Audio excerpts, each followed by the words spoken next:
This way. This way. That's my hand.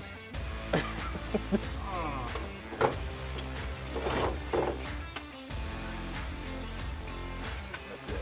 Right there.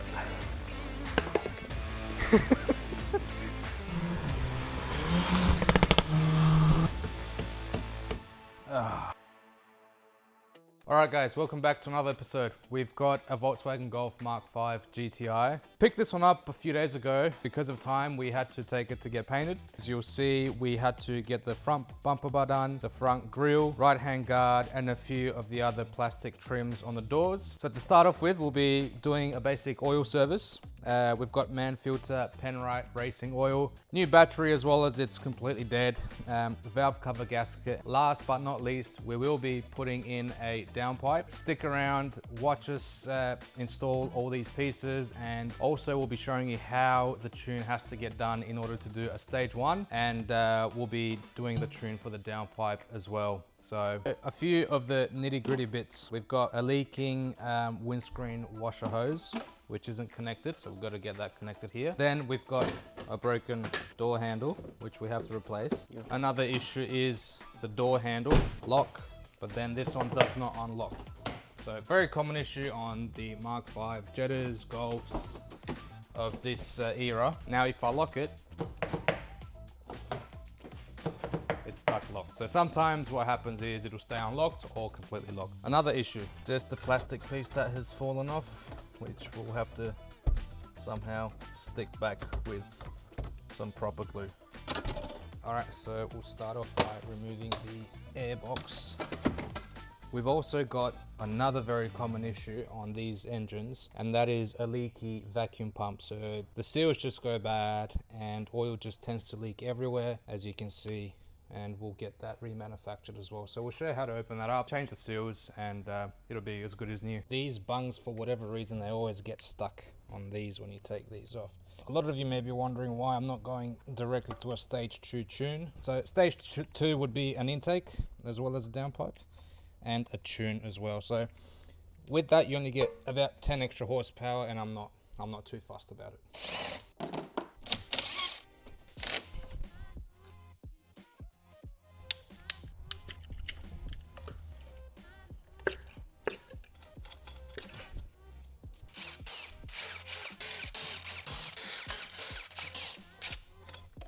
Take it off. There's one more bolt. There we go.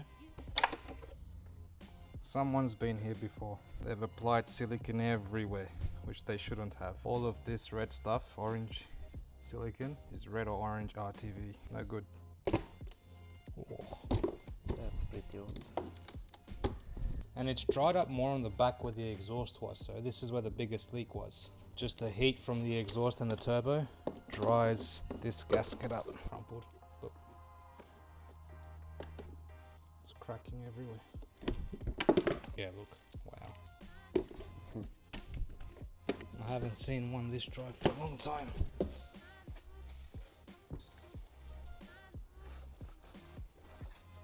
Now, we need to get all of this silicone off because otherwise the new one isn't going to go on very well. This way.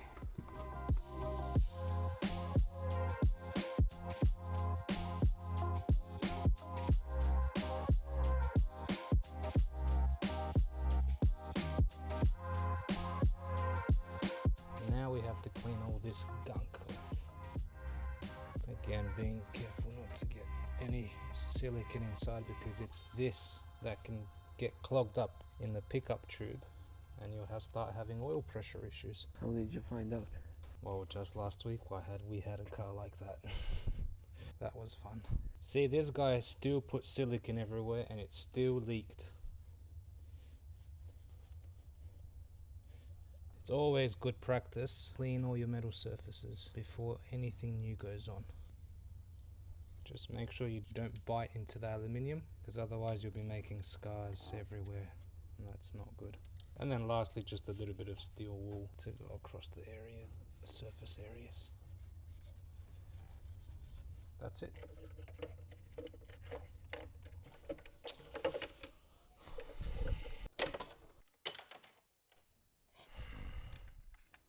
That's the one.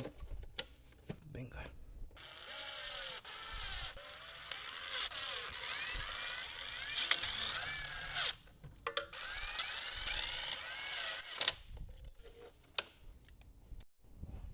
Done.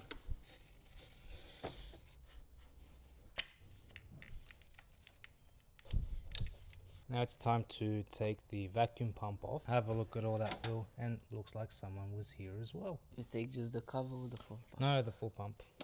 There's another O-ring behind it. Oh.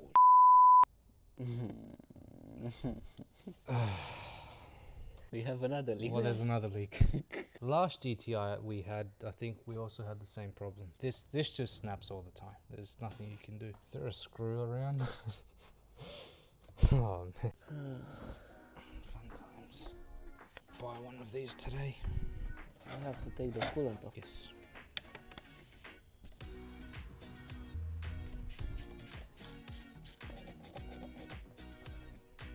This one also goes bad. See, it's all flat. Time to dismantle this. Ooh. Oh.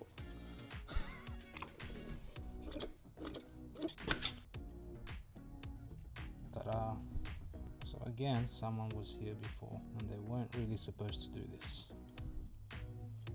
So we'll just clean it up and then we have to go hunt for just this seal as well as this seal. There's another O-ring inside here and that main one there as well, which we should be able to get today. Now, the way this vacuum pump works, it's actually pretty simple. So you've got this impeller and then all of this is spun by the one of the camshafts. So as that spins, it just goes round and round and creates vacuum, which comes out that tube there.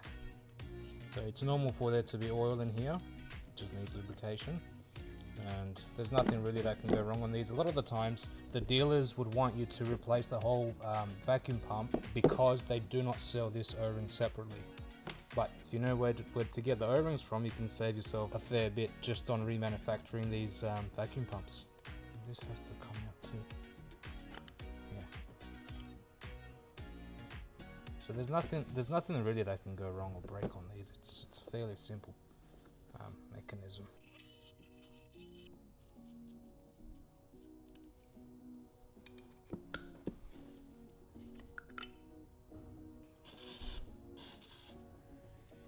Oh. Wow. 3. Alright, so now that we've got the O-rings, we've picked up a couple extra just to have. Let's fit them all back together. We'll clean the pump up again and then assemble everything and then put it back on the car. We'll pop this in first.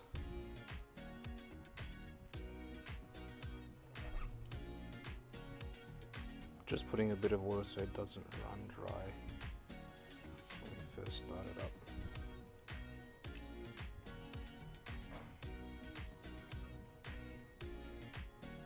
I'm happy with that.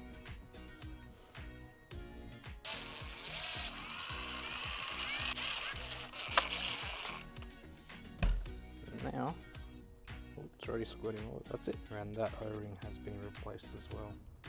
Alright, so now we just have to make sure that this lines up with that. That should be fine.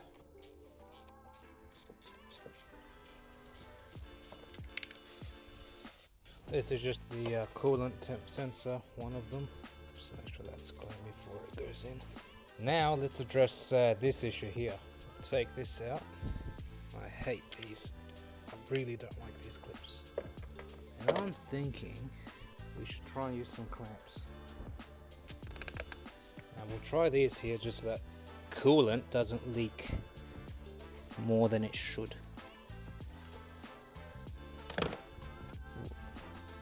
That's it. I think we'll take this out first. Ugh. It's all falling apart anyway. Have a look at that. It's still up here. No. That's it.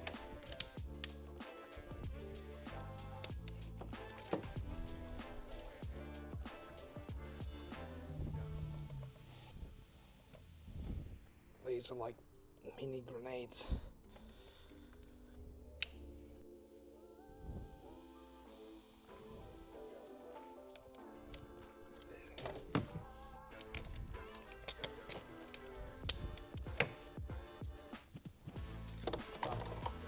Oh boy. Oh. Now after our little mishap, we'll just take the under tray off and we'll take the oil sump plug out, do the oil change and see what else is underneath. I think it's leaking a little bit from here on the turbo pipe. They've stuffed this thread as well.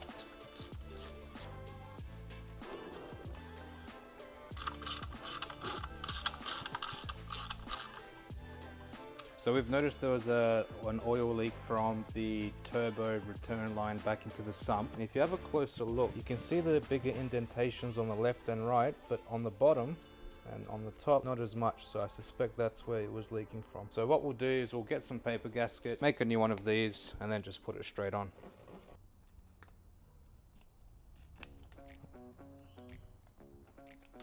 So we'll just leave that tab there to grab onto it.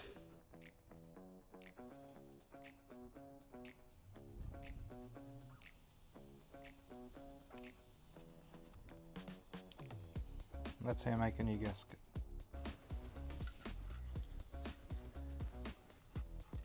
One, two.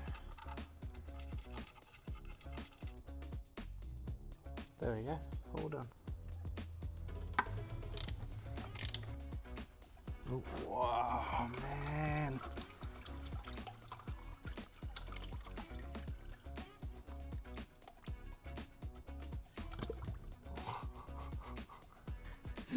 Genius.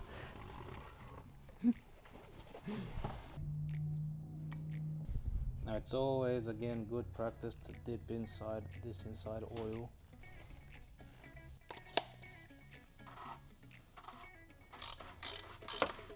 That's it.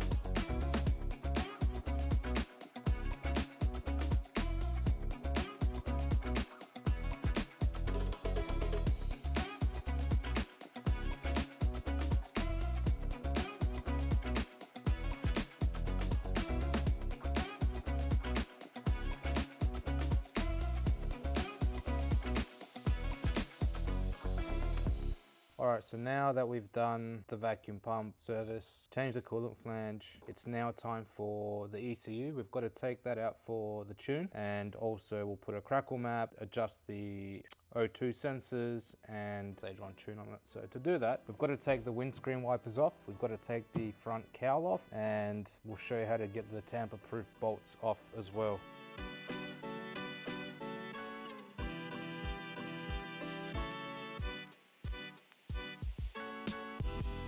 Alright, so there's the ECU, and these are the tamper-proof bolts that I was talking about. It's just the metal covering on top of it. Got to take that off to take this out. So we'll just cut a line with the grinder and then just use the impact wrench to undo the bolts.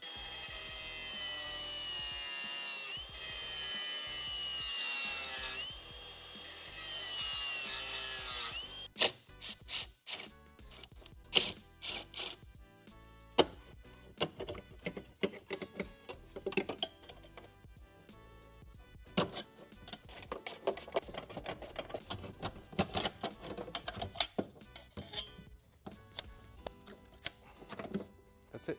Now we've got to put it on the bench, get the files off of it, and then reflash it with new software. Now, in order to get the files off of this, we've got to use a ECU programmer, and to do so, we'll just start by searching the Bosch number, which we can find here, 331. So it's a MED 9.1, which we can see is also here, MED 9.1. All this tells us is just what type of ECU it is. Click OK, and then it shows us which cars use that. So RS3s, even the R8s, Q7s, what else? Cayennes, Passats, Scirocco, but we'll go to Golf from 97 to 2018 made 9.1. Now, I don't know which version it is. Let's just try version 1.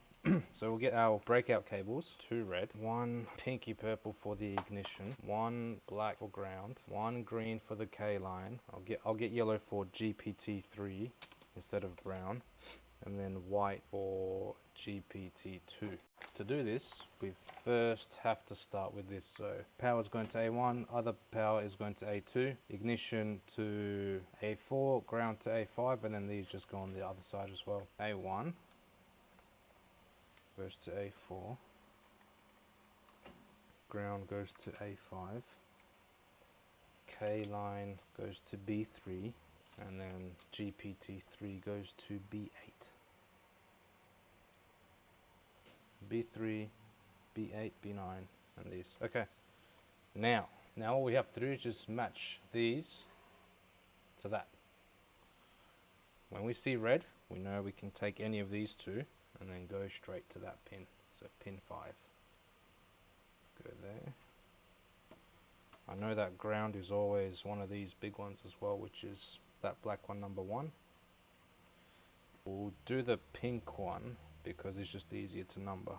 And we can see it's the third one from the top right. So 1, 2, 3. There. We'll get the other power. The other power is another 1, 2, 3, 4, the 5th one from that one. 1, 2, 3, 4, 5th. And then green is the one next to it. White is that there, which is after those big ones, the first one. And then this one is the second one here. That's it. Now that that's all hooked up, connect. Let's see if it connects.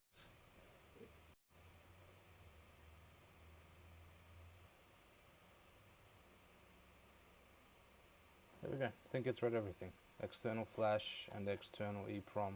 It's always good to make a backup of all these files before you start to do anything. So we'll go read external EEPROM. It's 2 kilobytes in size. Save. Right there. Read external flash. The flash file is usually where everything is. So in the EEPROM, you just have data like VIN, identification, whereas in the external flash, you'd have all the configuration files, all the tuning, how the car runs, optimizations and things like that. And we've got the 2 files here. So just to show you what it looks like, I'll show you what the flash file looks like, and it looks just like that. Just a bunch of binary hexadecimal, okay? Nothing too fancy. If I show you the EEPROM, you'll see things sort of like what's on here as well. Just identification numbers and then VIN numbers as well. There. Also date of manufacturer, I think the hardware number, H14, which is also written on here. 8P, that'll be an Audi part number, which isn't on here, but if you Google that, it'll give you the ECU, and then that's the physical number of this ECU as well. And it would include things like immobilizer data as well. So the newer ECUs would have immobilizer data on the EEPROM and then also on the flash, whereas the older ones didn't have it on the flash. Close that, we'll tune this file now, and then we'll get another one and then put it back on, reflash it, and then we're good to go. All right, so now we have received our tuning files back from all the way from Germany, and all we have to do is just write the external flash. We'll click the checksum, write external flash, and then we'll select file that we need, and it's this one here. Now it's calculating the checksum, and then it should be good to go. So yeah, there you go. It's already writing. All done.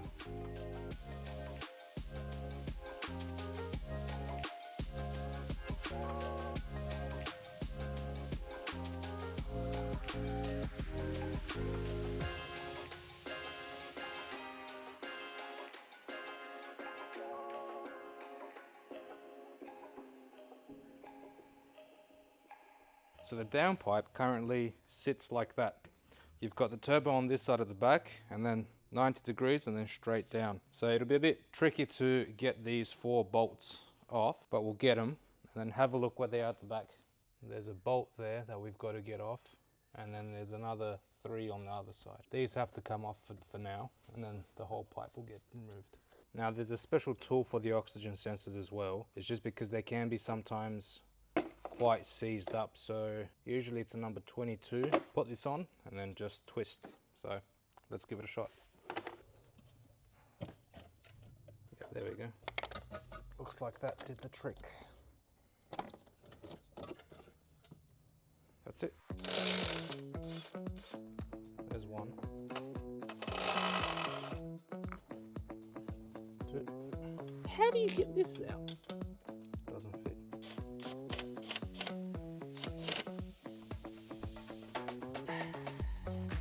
I'm stuck.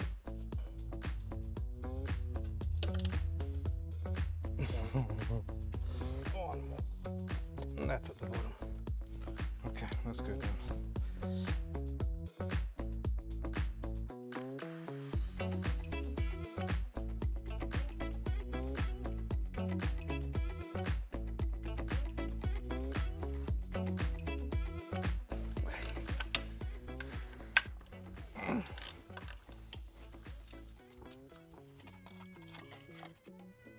Yuck. Oh yes. That's the last bolt. That's out. I need something else.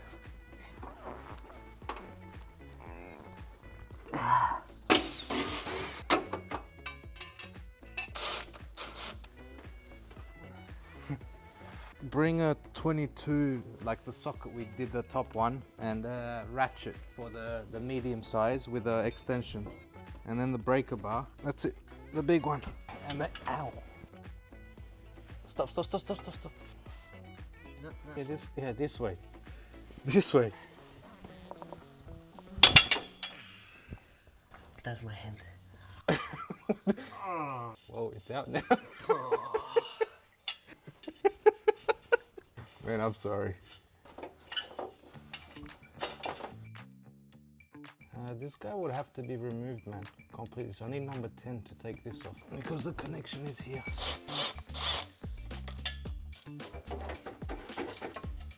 The number 10? Thanks, boss.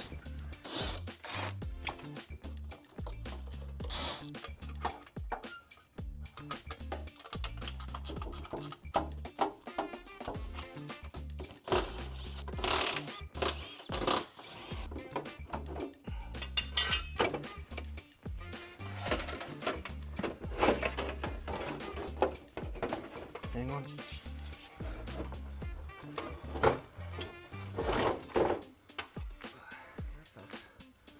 That's it. Bring it out. Now what you're looking at, just there, is the wastegate for the turbo, and then inside you'll see the turbine wheel of the turbo. Got the old downpipe, new downpipe. We'll use a new gasket, and because this is a 3-inch, then it goes over to a, I think 2-inch or 2.5-inch. We've got to use this just to clamp these 2 ends together. Just makes it easier to install as well. And that's it. And then this will go into the old clamp. How do I get this off? Yep.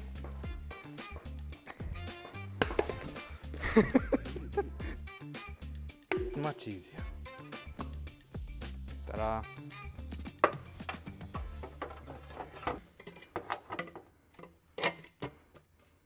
Voila.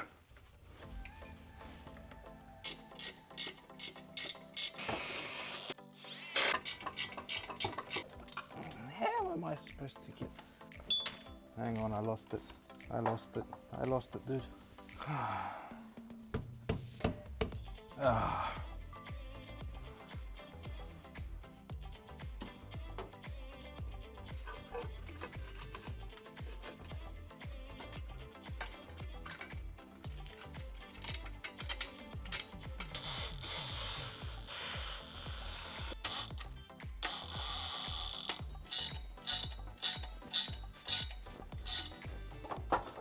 I need 13.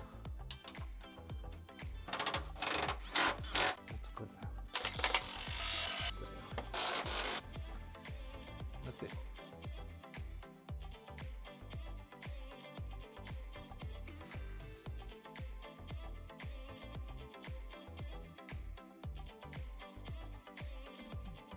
So these are the oxygen sensors. This was the one off the rear and then this was the one from the front. Now all they do is the front one is before the catalytic converter, it detects air fuel trims and air fuel ratios. So essentially it just tells if your engine is running rich or running lean. Whereas the one behind the catalytic converter, all that tells you is the efficiency of the catalytic converter. So being a full catless downpipe, we no longer need the rear O2 sensor. We'll get that tuned, obviously, and then we'll just keep the front oxygen sensor. Now it's always a good idea just to screw these on before you plug it in, only because of the amount of times you have to twist it. Otherwise, you will risk twisting and breaking the wires if you don't. Done.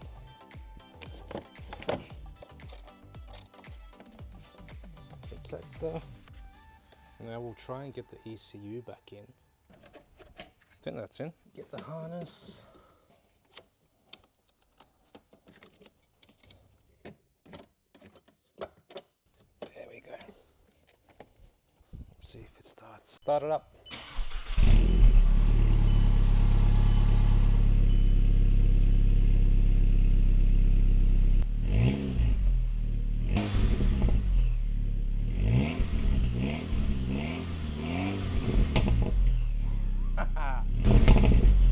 Sounds good.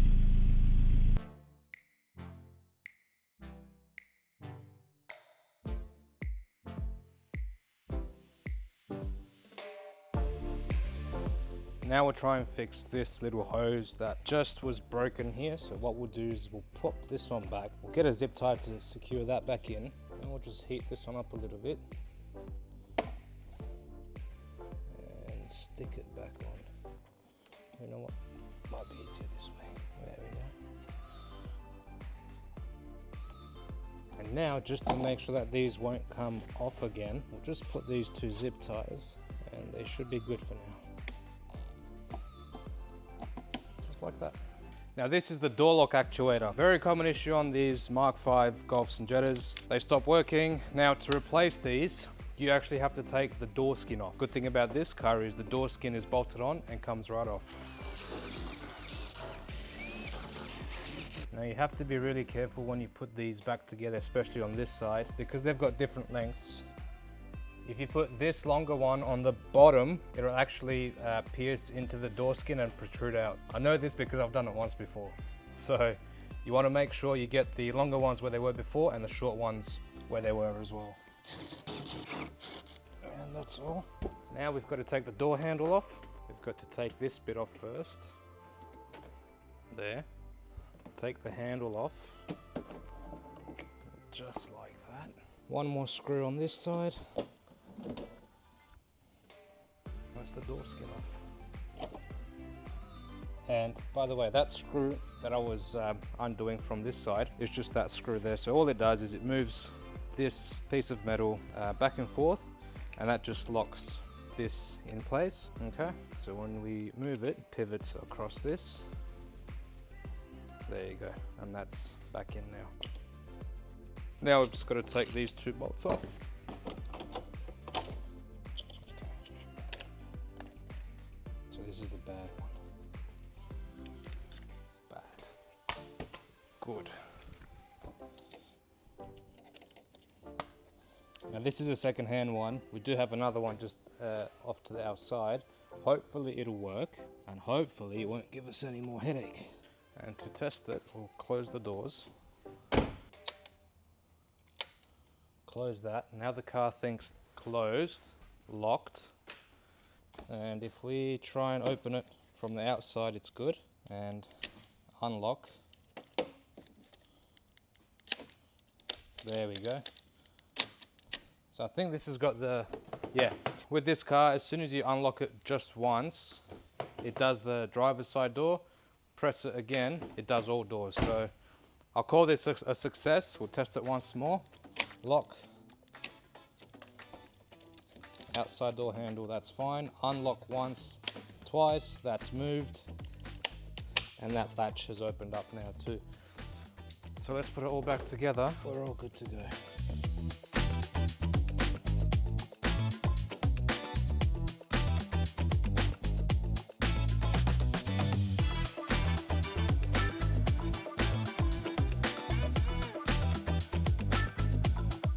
Now we've got an issue with the door handle. For whatever reason, these tabs have snapped on here, so when you go to pull the handle, it just comes right off. We need to figure out a way to somehow glue this on to make sure it's strong enough before putting the new window switch plastic on. Because even if you pull on this, it's just going to pull everything and break from the front. We'll try some epoxy, but that's going to dry in about 5 minutes. Try that first.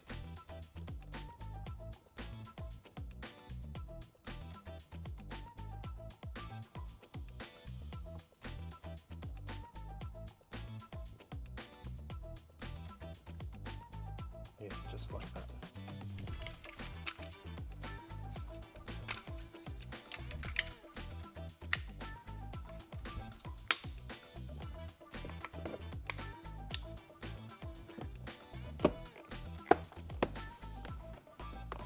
Just leave it like that to hold it in place. We'll now do a full interior and exterior detail.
Now this is a really fun car to drive. If you want it to behave nicely, it can do so very easily.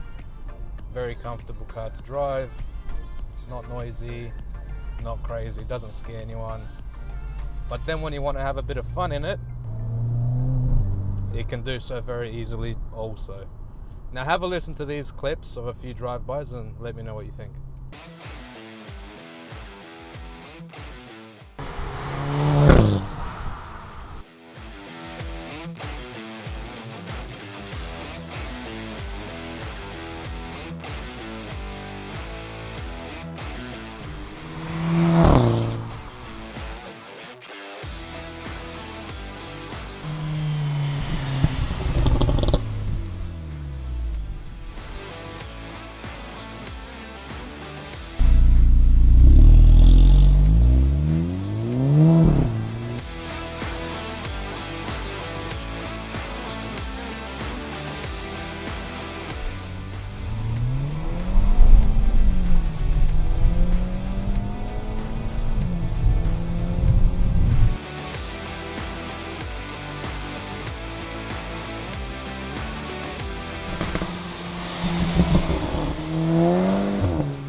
What an episode this has been. Yes, a bit of a short build, something fun to do. Now you've seen how we've taken this car from a stock standard of 200 wheel horsepower all the way up to 250 with a stage 1 tune. Also a downpipe installed, go with it, and boy does it sound nice. You've heard it, you've seen it, and I hope I did my best to portray some of the experience and what it's like to drive. If you are in the market for a hot hatch, I think this is definitely one of the best choices that you can go for. Golf Mark 5, there is also a Jetta with the same engine in it. Very fun to drive, cheap to run, cheap to own actually, and a lot of fun. So that'll be it for today. I hope you've enjoyed it. Stay tuned for any future videos. Don't forget to like, share, subscribe, and click that bell icon below. See you on the next one. Putting in some pen right. Hey, no. Oh. Oop.